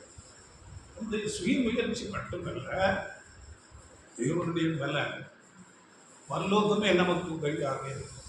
பாருங்கள், படிக்கிற 2 கொரிந்தியர் 5:4-5. இந்த கூடாரத்தில் இருக்கிற நாம் பாரம் சுமந்து தவிக்கிறோம். இந்த போர்வையை களைந்து போட வேண்டும் விரும்பாமல் மரணமானது ஜீவனாலே விழுங்கப்படுவதற்காக போர்வை தரித்தவர்களாய் இருக்க வேண்டும் என்று விரும்புகிறோம். இதற்கு நம்மை ஆயத்தப்படுத்துகிறவர் தேவனே. ஆவியனும் அச்சாரத்தை நமக்கு தந்தவரும் அவரே. அது மேல கீழே படிக்கும் போது அந்த பரலோகத்துக்கு நம்முடைய குடியிருப்போ பரலோகத்துக்கு இருக்கிறது அப்படின்னு சொல்லி, அப்போ இதற்கு ஆயத்தப்படுத்துகிறவர் யாரு? இதற்கு நம்முடைய விருப்பம், நம்முடைய வைராக்கியம். அதை ஒரு வசனம் கூட நான் அடிக்கடி சொல்லுவேன். என்ன, ஆண்டவர் இயேசு கிறிஸ்துவுக்கு பிறகு பரலோக ராஜ்யம் பலவந்தம் பண்ணப்படுகிறது. பலவந்தம் பண்ணுகிறவர்கள் அதை பிடித்துக் கொள்வது. பலவந்தம் என்றால் உறுதி, வைராக்கியம், தேவனுக்காக நிற்பதில் சாட்சியாக நிற்பது. நான் இப்படித்தான் அப்படிப்பட்டவர்கள் அதை பிடித்துக் கொள்வது. இதற்கு ஆலோசனையாக அப்போஸ்தலர் பவுல் தீமோத்தேயுக்கு எழுதுகிறார். பாருங்கள், 1 தீமோத்தேயு 6:5 5 அனைத்து ஆலோசனைகள் அங்கே சொல்லப்படுகிறது. படிக்கிறது வேகமாக. கெட்ட சிந்தை உள்ளவர்களும் சத்தியம் இல்லாதவர்களும் தேவ பக்தியை ஆதாய தொழில் என்று எண்ணுகிறவர்களுமாயிருக்கிற மனுஷர்களால் உண்டாகும் மாறுபாடான தர்க்கங்களும் பிறக்கும். இப்படிப்பட்டவர்களை விட்டு விலகு. விலகு. கெட்ட சிந்தை, தேவ பக்திய, ஆதாய தொழில், மற்றவர்களை விட்டு விலகுன்னு சொல்றாரு. இது தேவனுடைய வார்த்தை. அவர்களோட கூடி குழாவி இருக்க முடியாது. என்ன, கெட்ட சிந்தை உள்ளவர்களை விட்டு விலகு, சத்தியம் இல்லாதவர்களை விட்டு விலகு, தேவ பக்தி ஆதாய தொழில் என்று நினைக்க அவர்களை விட்டு விலகு. அடுத்தது போதும் என்கிற மனதுடனே கூடிய தேவ பக்தியே மிகுந்த ஆதாயம். உலகத்திலே நாம் ஒன்றும் கொண்டு வந்ததும் இல்லை, இதிலிருந்து நாம் ஒன்றும் கொண்டு போவதும் இல்லை என்பது நிச்சயம். உண்ணவும் அதாவது போதும் கூடாது, போதும் என்கிற மனம். இப்படிப்பட்ட சிந்தை நமக்கு இன்னைக்கு பெரிய பணக்காரர்களுக்கு அப்படிப்பட்ட சிந்தைகள் உலக ஆசையை நமக்கு அப்படி இருக்கணும். போதும், நம்ம ஒன்றும் கொண்டு போகல, நம்ம ஒன்றும் கொண்டு வரோம், எல்லாத்தையும் விட்டுத்தான் போகணும். அப்படியே அடுத்தது 8 உண்ணவும் உடுக்கவும் நமக்கு உண்டாயிருந்தால் அது போதுமென்று இருக்க கடவோம். 9 ஐஸ்வர்யவான்களாக விரும்புகிறவர்கள் சோதனையிலும் கண்ணியிலும் மனுஷரை கேட்டிலும் அழிவிலும் அமிழ்த்துகிற மதிகேடும் சேதமான பலவித இச்சைகளிலும் விழுகிறார்கள். பண ஆசை எல்லா தீமைக்கும் வேறாயிருக்கிறது. இவைகளை எல்லாம் விட்டு அடுத்த வசனத்துல சொல்ற, நீயோ தேவனுடைய மனுஷனே இவைகளை விட்டு ஓடி நீதியையும் தேவ பக்தியையும் விசுவாசத்தையும் அன்பையும் பொறுமையையும் சாந்தகுணத்தையும் அடையும்படி நாடு. அதாவது அந்த மொழிபெயர்ப்புல நாடி தேடு, கடவுளின் மனிதனாகிய நீ இவற்றிலிருந்து தப்பி ஓடு.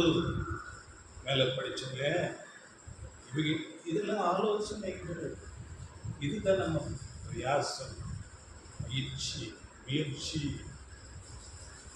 இருக்க வேண்டும். நீயோ தேவனுடைய மனுஷனே, நீ இவற்றிலிருந்து தப்பி ஓடு.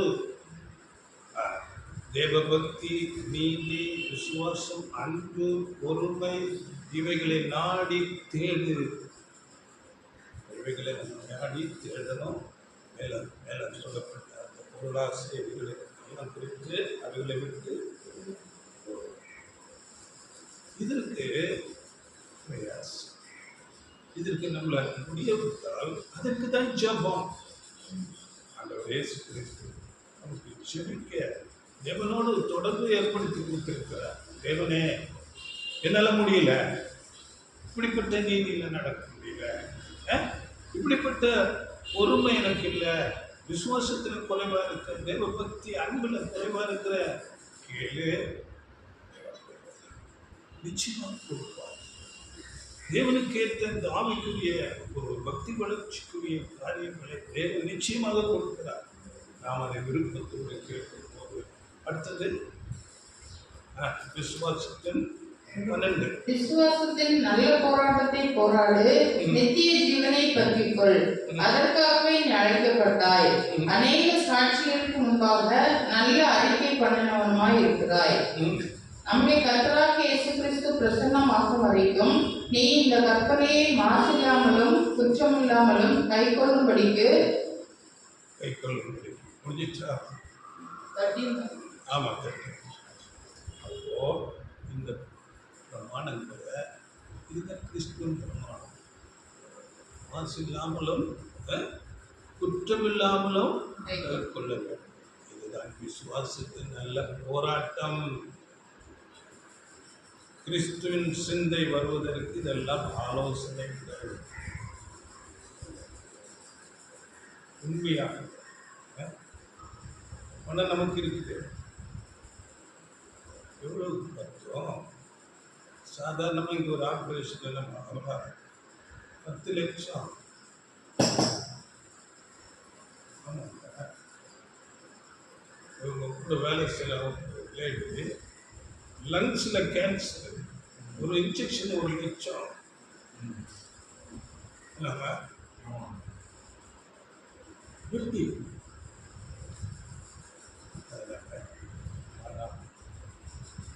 இன்னைக்கு இருக்குதுன்னு நினைச்சா அது இல்லை. ஒரு நிமிஷம்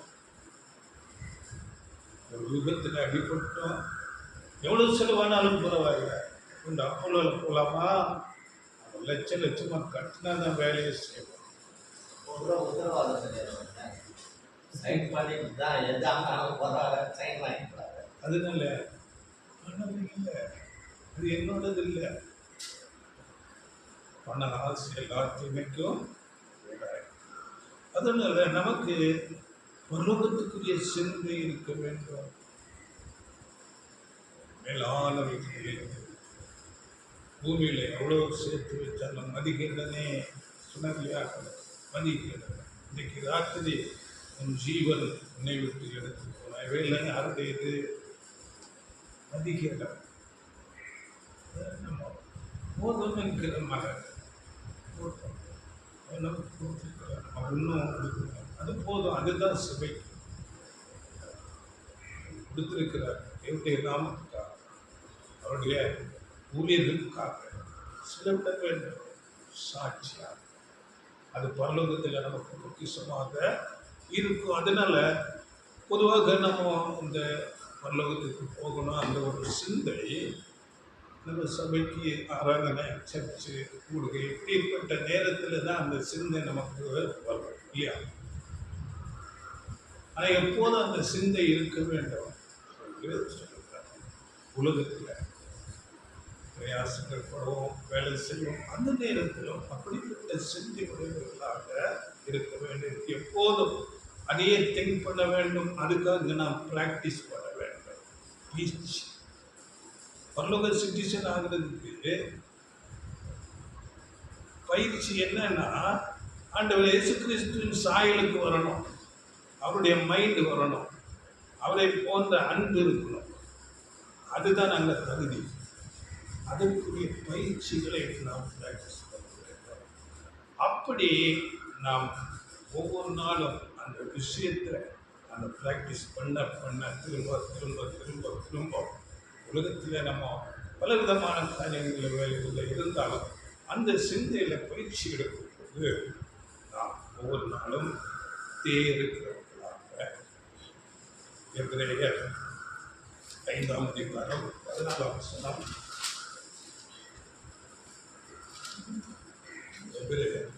எபிரேயர் 5.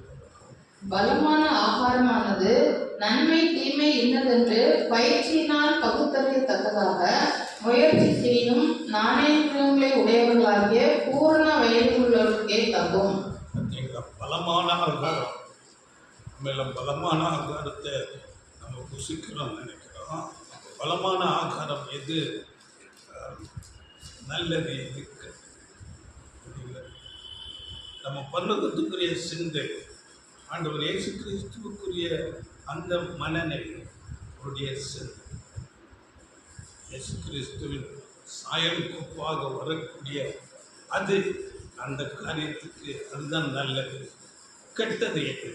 இவைகளை நாம் பயிற்சி எடுத்து ஒவ்வொரு நாளும் நாம் அதில் வளருகிறவர்களாக நம்முடைய எண்ணங்கள், நம்முடைய பேச்சுக்கள், செயல்கள் அப்படியாக ஒவ்வொரு நாளும் நாம் பயிற்சி எடுக்க வேண்டும். இப்போ நம்ம மிலிட்ரி ரேடுகளுக்கு பார்த்துருக்கோம், மார்ச் பாஸ் போலீஸ் கூட பண்ணுறாங்க. எவ்வளோ நாள் பயிற்சி எடுப்பாங்க தெரியுமா? மாசக்கணக்கில் இருக்கும். எல்லாருடைய கையும் ஒரே மாதிரி வரும், ஒரே சொல்லி கை எடுக்கிறது. இதோட மெயினாக சீனா பரேடு, சீனா மிலிட்ரி எல்லாம் பயிற்சி எடுப்பாங்க. பயிற்சி பயிற்சி எடுத்தால் தான் இதெல்லாம் வரும். கிறிஸ்துவின் சிந்தை வருவதற்கு உலகத்துக்குரிய ஆசை இருக்க வேண்டும். அதில் நம்முடைய பயிற்சி, அதுதான் பலமான ஆகணும். நம்முடைய உணர்வுகள், பேச்சுகள், செயல் எல்லாவற்றையும் நாம் ப்ராக்டிஸ் பண்ண வேண்டும். எது சரி, எது தவறு, ஒவ்வொரு நாளும் அதை புரிந்து கொண்டு நாம் அதில் நடக்க வேண்டும். அப்படி இல்லாவிட்டால், செய்யாவிட்டால், முயற்சி எடுக்காவிட்டால் பயிற்சி செய்யாவிட்டால் நாம் அதை அடைவோம். அதான் என்ன சொல்றாங்கன்னா, அந்த மனதில் நான் இப்படி கிறிஸ்டின் சாயலுக்காக மாறணும் அப்படி என்ற அந்த விருப்பம் இருக்கணும், பயிற்சி எடுக்கணும். அப்படி இல்லைன்னா என்னால் முடியாது, நான் அப்படி ஆக முடியாது அப்படின்ற அந்த சிந்தை அந்த மனது நமக்குள்ள இருந்தா அந்த மனதிலேயே ஒரு தடுப்பு வந்துடும். இதெல்லாம் தேவையற்றது, எதுக்கு இப்படிப்பட்ட முயற்சியெல்லாம் இருக்கிற வீண், இப்படிப்பட்ட அந்த ஒரு சிந்தனை நமக்கு கொண்டு வந்துடும். இதெல்லாம் சைக்காலஜிக்காக நம்முடைய மைண்டு முதலாவது இப்படிப்பட்ட பரலோகத்துக்குரிய ஆசை, ஆண்டவர் இயேசு கிறிஸ்துவின் சாயலுடைய சிந்தைக்கு நாம் வரணும். அதற்கு வேண்டிய நாம் பயிற்சி முயற்சி நாம் எடுக்கணும், பிரயாசப்படணும். இப்படிப்பட்ட ஒரு சிந்தை இருந்தால் தான் சாயலுக்கு வர முடியும், இல்லாவிட்டால் முடியாது. அதற்காக நம்ம என்ன செய்யணும்? ஒவ்வொரு நாளும் பயிற்சி பிரயாசம் எடுக்க வேண்டும். எப்படி அதாவது சரீர பயிற்சி எடுக்கிறோமோ அதை என்ன சொல்றாரோ, அதாவது யுவர் மைண்ட் எக்ஸசைஸ், யுவர் மைண்டை பயிற்சிக்குள்ளே கொண்டு வரணும். மனதை நம்ம கடைசி நம்ம பார்க்க போகிறோம். தேவனுடைய பெரிய உதவி இருக்குதுங்க இதற்கெல்லாம். வசனம் நம்ம ஏற்கனவே பார்த்தோம், கடைசிக்கு நாம் பார்க்க போகிறோம். இது நம்முடைய சுய முயற்சி அல்ல, தேவனும் உதவி செய்கிறார். என்ன அந்த மைண்டை பயிற்சி எடுப்பதற்கு தேவன் உதவி செய்கிறார். எக்ஸசைஸ் யுவர் மைண்ட், சரீர பயிற்சி போல என்ன அப்படியே நாம் பயிற்சி எடுக்க வேண்டும். அதை நான் சிம்பிளாக சொல்லப்படுகிறது. அதாவது ஒரு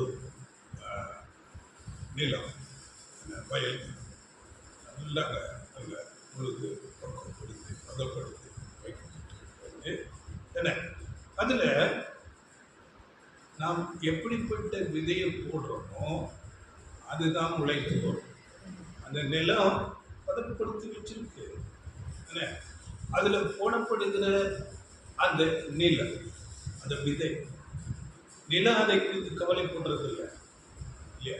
நம்ம என்ன விதை போடுறோமோ அதுதான் அது. அப்படி நம்ம மனதில் உலக காரியங்கள் எனக்கு அப்படி ஆகணும், ஐஸ்வர்யம் ஆகணும், சயின்டிஸ்ட் ஆகணும், இப்படிப்பட்ட இது வேண்டாம். அந்த நிலத்தில் இருதயமாக நிலத்தில் நம்ம என்ன போடணும்? நான் கிறிஸ்துவின் சாயலாக வேண்டும், கிறிஸ்துவின் சிந்தை எனக்கு வேண்டும், இயேசு கிறிஸ்து போல நான் ஆக வேண்டும். அப்படி நம்முடைய மனதுக்குள்ள அந்த ஒரு ஆசையை விதையை நம்ம போட வேண்டாம். அந்த விருப்பம் நமக்கு எப்போதும் இருக்க வேண்டும். அதற்குரிய பயிற்சி பிராக்டிஸ் எடுத்துக்கொண்டே இருக்கிறது. அதனால நமக்கு வசனம் சொல்லுகிறது, 1 பேதுரு 1:13 உங்கள் மனதின் அறையை கட்டி கொண்டு இல்லையா? அந்த மனதின் அறை என்னன்னா சிந்தை பலவிதமான எண்ணங்கள் நினைவுகளாக இருக்கும். அந்த மனதின் அறையை கட்டி கொண்டு தெளிந்த புத்தி உள்ளவர்களாக இருந்து, இந்த தெளிந்த புத்தி கூட நம்ம ஒரு கிளாஸ் எடுத்துக்கிறோம்.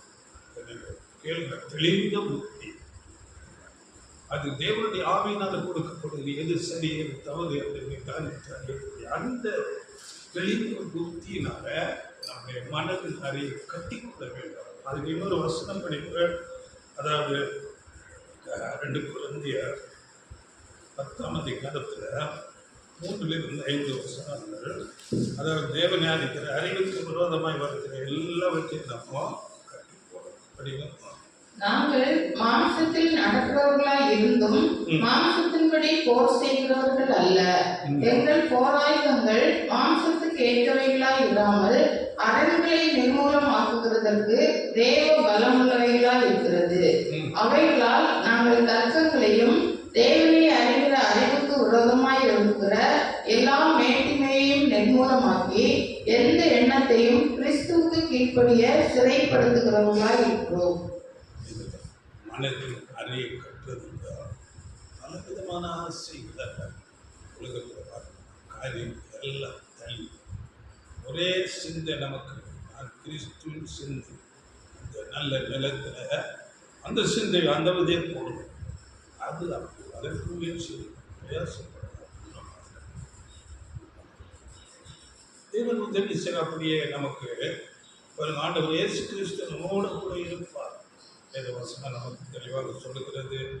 அதாவது சீசர்களை கடைசியாக உயிர்த்தெழுந்து பரலோகத்துக்கு போவது என்பதாக சீசர்களை அனுப்புகிறார். அறிந்திருக்கிறோம். மத்திய 28 அங்கே 18 படிக்கும் போது, வானத்திலும் பூமியிலும் சகல அதிகாரம் எனக்கு கொடுக்கப்பட்டது. ஆகையால் நீங்கள் புறப்பட்டு ஆண்டவர் இயேசு கிறிஸ்துவுக்கு வானத்திலும் சகல அதிகாரம், பூமியிலும் சகல அதிகாரம் கொடுக்கப்பட்டிருக்கிறது. ஆக நீங்கள் புறப்பட்டு போங்கள். நான் உங்களுக்கு கட்டளையிட்ட எல்லாவற்றையும் அவருக்கு கை கொள்ளும்படி அவர்களுக்கு உபதேசம் பண்ணுங்கள். உலகத்தின் முடிவு பரியந்தம் சகல நாட்களிலும் நான் உங்களுடனே இருக்கிறேன். அப்போ ஆண்டவர் இயேசு கிறிஸ்து சீசர்களோடு இருந்தார். சாதாரண மனிதர் இருந்தார். அவர்களோடு இருந்து அவர் பலத்த செய்தியை செய்தார். உலகத்தின் முடிவு பரியந்தம் என்று சொல்லும் போது, நாம் இப்போ உலகத்தின் முடிவு காலத்தில் சீசர்களாக இருக்கும் போது அவர் நம்மோடு கூட இருப்பார். நம்மோடு கூட இருப்பார். அவர் எப்படி இருப்பார்? ஆண்டவர் இயேசு கிறிஸ்து வார்த்தையார், தேவனுடைய வார்த்தை. ஆண்டவர் இயேசு கிறிஸ்து வார்த்தை என்று ஒரு பேர் இருக்குது இல்லையா? அந்த வார்த்தை மாம்சமாக்கி கிருபையினாலும் சத்தியத்தினாலும் நிறைந்தவராய் நமக்குள்ளே வாசம். அந்த வார்த்தை, இந்த தேவனுடைய வார்த்தை நமக்குள்ளே வாசம் பண்ண வேண்டும். அவர் நம்மோடு கூட அப்படியாக அந்த வார்த்தை ஜீவன் உள்ளது. அந்த வார்த்தை அழிவே இல்லை.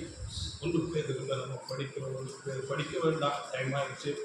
1 பேதுரு 1:23 நீங்கள் படித்துக் கொள்ளுங்கள். அது அழிவில்லாத வித்து, ஜீவன் வித்து, ஜீவன் வார்த்தை. அந்த வார்த்தை நம்மோடு கூட இருக்கும். அந்த வார்த்தை நம்மை உருவாக்கும், நம்மை உணர்த்தும், நம்மை போதிக்கும், நம்மை எச்சரிக்கும். ஒவ்வொரு நாள் எல்லாரும் உங்களுக்கு அனுபவப்பட்டு அதனுடைய வார்த்தை நமக்குள்ள இருக்கும்போது, சில தீமையான காரியங்களுக்குள்ள நம்ம சிந்தனை போகும்போது, அது நம்ம இது தவறு என்று எச்சரிக்கும், உணர்த்தும். அப்படி நம்மை உணர்த்தி போதித்து கிறிஸ்துவின் சாயலுக்கு ஒப்பாக ஒவ்வொரு நாளும் அந்த வார்த்தை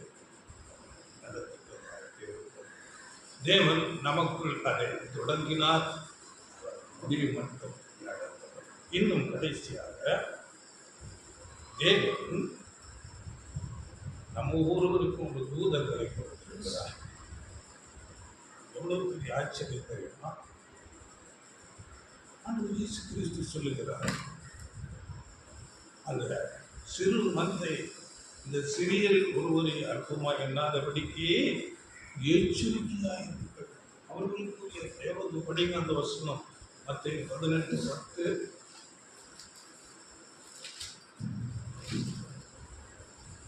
இந்த சிறியரில் ஒருவனையும் அற்பமாய் எண்ணாதபடிக்கு எச்சரிக்கையாயிருங்கள். அவர்களுக்குரிய தேவதூதர்கள் பரலோகத்திலே என் பரமபிதாவின் சமூகத்தை எப்போதும் தரிசிக்கிறார்கள் என்று உங்களுக்கு சொல்கிறேன்.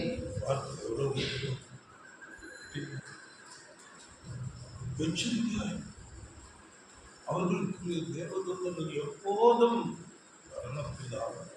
என்ன தரிசித்து என்ன செய்யறாங்க? நம்மை குறித்து உள்ள ரிப்போர்ட் போகுது ஒவ்வொரு நாள். இவர் செய்தது இது நன்மை, இது தீமை, இது நன்மை, இது தீமை, இது ரெக்கார்ட் ஆகுது.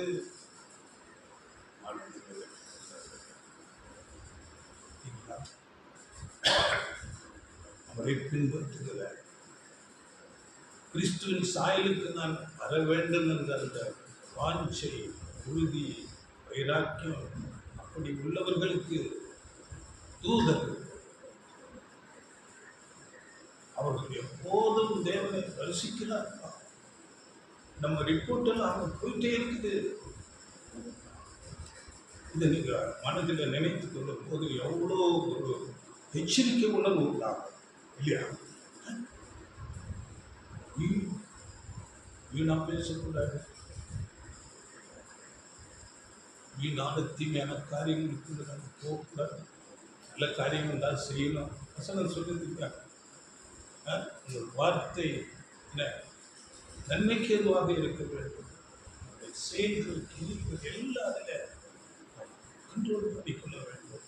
ஏனென்றால் இந்த தூதர்கள் ஒவ்வொரு நாளும் பரமபிதாவை தரிசிக்கிறார்கள். நம்மை குறித்த அறிக்கை அங்கே சமர்ப்பிக்கப்படுகிறது. நம்முடைய இருதயம் அங்கே ஆராய்ச்சி பண்ணப்படுகிறது. ஒரு சிந்தை அப்படி இருக்கிறது.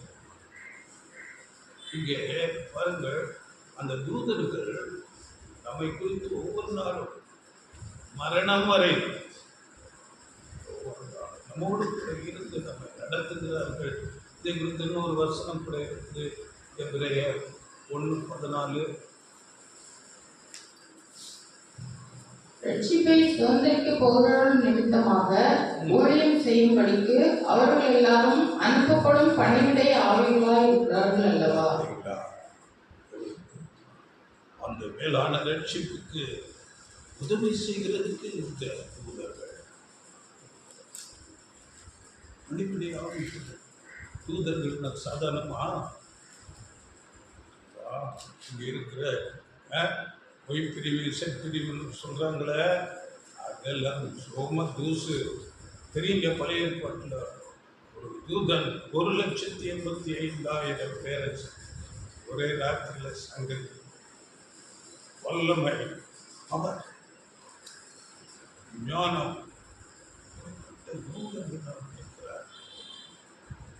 தூதர்கள் பலர் இல்லை, ஒரு தூதர் ஆகும். ஒரு தூதர் போதும். எவ்வளோ பலவீனமான நமக்கு தேவனுடைய அன்பு எப்படி இருக்குது பாருங்க. அந்த ரட்சிப்பை சுதந்திரித்துக் கொள்ளுகிறவாக நமக்கு இருக்கிறார். அதே அப்போஸ்தலன் பவுல் நமக்கு சொல்லி தருகிறார். இதற்கு இந்த தூதர்கள் கொடுக்கப்படுவதற்கு கண்டிஷன் கிடையாது. கண்டிஷன் எல்லாருக்கும்.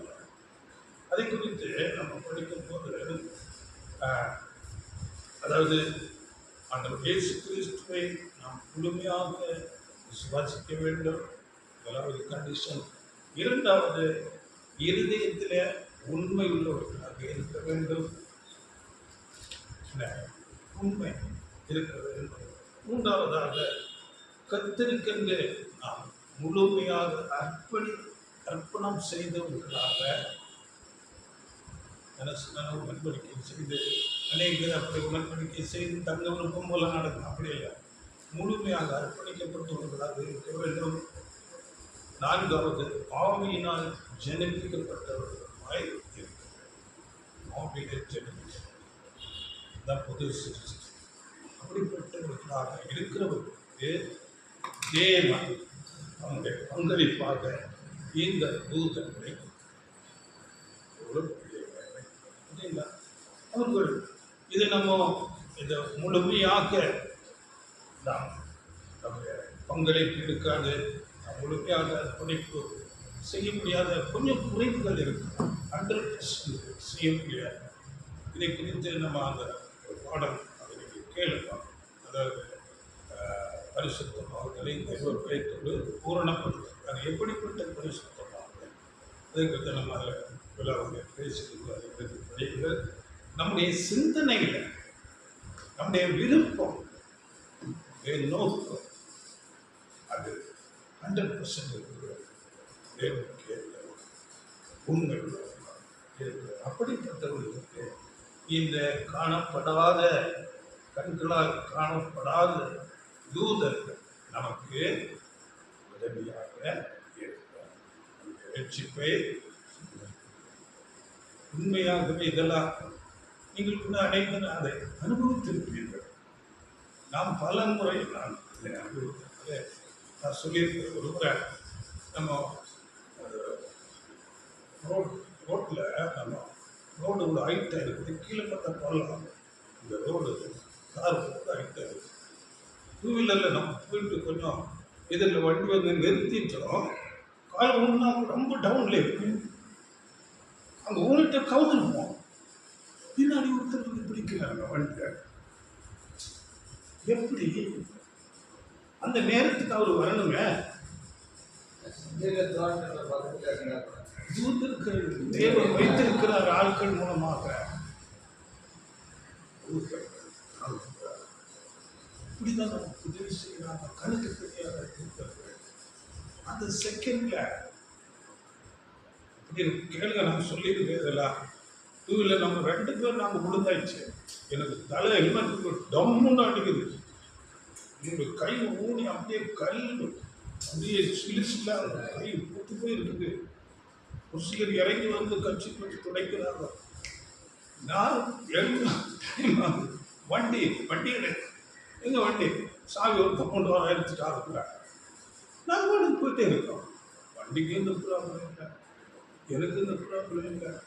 இவங்க போய் அப்புறம் கையெல்லாம் எடுத்து அந்த கடலாம் எடுத்து நான் எனக்கு ஒன்றுமே இல்லை. நான் வந்து திருப்பி இங்கே எக்ஸசைஸ் பண்ணுறேன், கழுத்து எல்லாம். உள்ள அனுபவம் இருக்கும். அப்படிப்பட்ட தூதர்களை தேவை. நம்ம நினையாத நேரத்தில் உதவிகள் நமக்கு செய்கிறவர்கள் இருக்கிறார்கள். அப்போ நாம் இதற்கெல்லாம் தகுதியானவர்களா? தேவ தூதர்களும் சற்று சிறியவர் மனுஷன் சாதாரண சங்கீதத்தில் மனுஷனை நினைப்பதற்கும் அவனை விசாரிக்கிறதற்கும் அவனை மாத்தினார். இப்படிப்பட்ட நமக்கு தூதரை நமக்கு கொடுத்திருக்கிறார். தேவன் ரட்சிப்பதை சுதந்திரித்துக் கொள்வதற்கு எவ்வளவு நமக்கு உதவி செய்கிறார். அது தேவனுடைய அந்த முன் அறிவு. என்ன இப்படிப்பட்ட பிரச்சனைக்குள்ள இருப்பாங்களோ, விழுந்து போன தூதர்கள் இருக்கிறார்கள், சாத்தான் எதிராளி இருக்கிறார், அவங்களுக்கு தீமை செய்வான். அதனால தேவன் முன்னறிவாங்க. அப்படி அவர்களுடைய ஒர்க்கு எப்படி இருக்கும், ரொம்ப சடனாக குயிக்காக திருப்பி போகிறாங்க.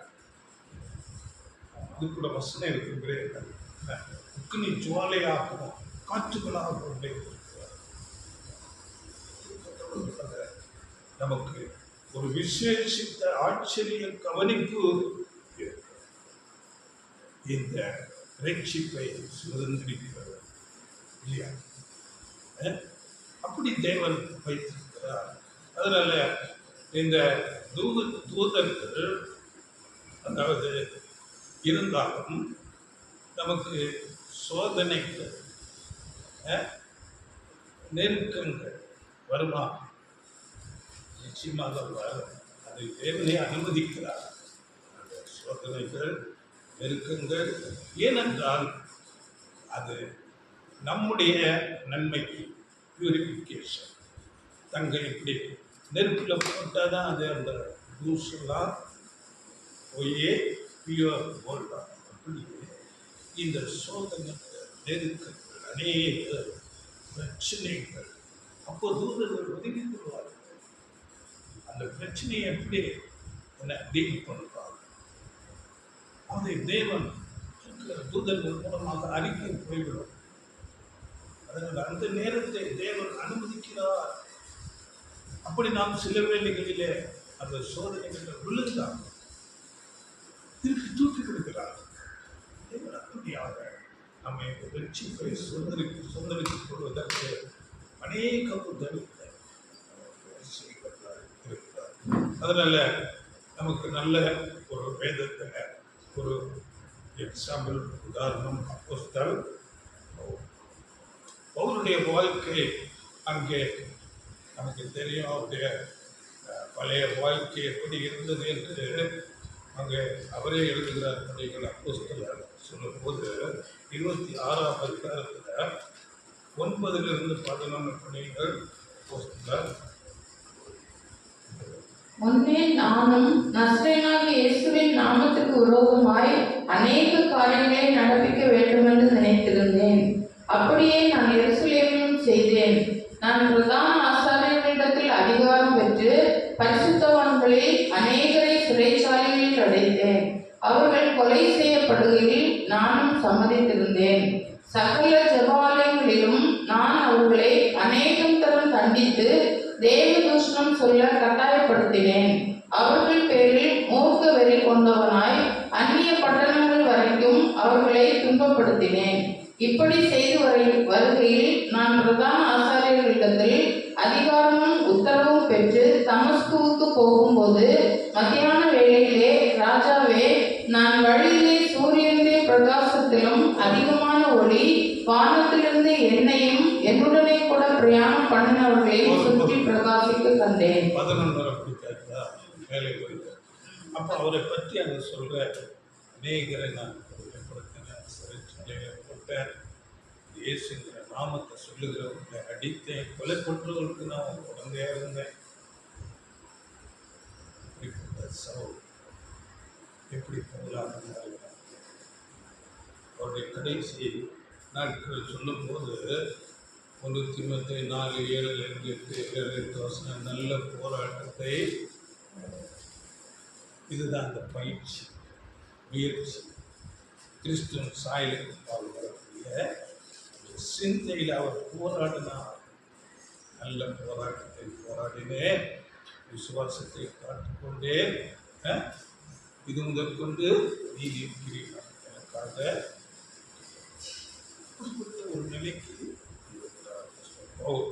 அப்படியே இன்றைக்கு நம்முடைய வாழ்க்கையில் நம்ம இந்த ஓட்டத்துக்குள்ள வந்திருக்கிறோம். நாமும் பவுல் போல நம்முடைய பழைய வாழ்க்கை அலங்கமான பாவங்கள் விக்கிரமங்கள் இருந்திருக்கிறோம். நாமும் நல்ல போராட்டத்தை போராடி ஓட்டத்தை முடிக்க நமக்கு அந்த ஜீவக்கிரியை ஒதுக்க தேவன் இருக்கிறார். அதற்காக நாம் பிரயாசப்பட வேண்டும். அப்படி நாம் பிரயாசப்படும்போது கிறிஸ்துவின் சாயலுக்கு நாம் வருவதற்கு அநேக பயிற்சிகள், அநேக சோதனைகள், நெருக்கங்கள் வரும்.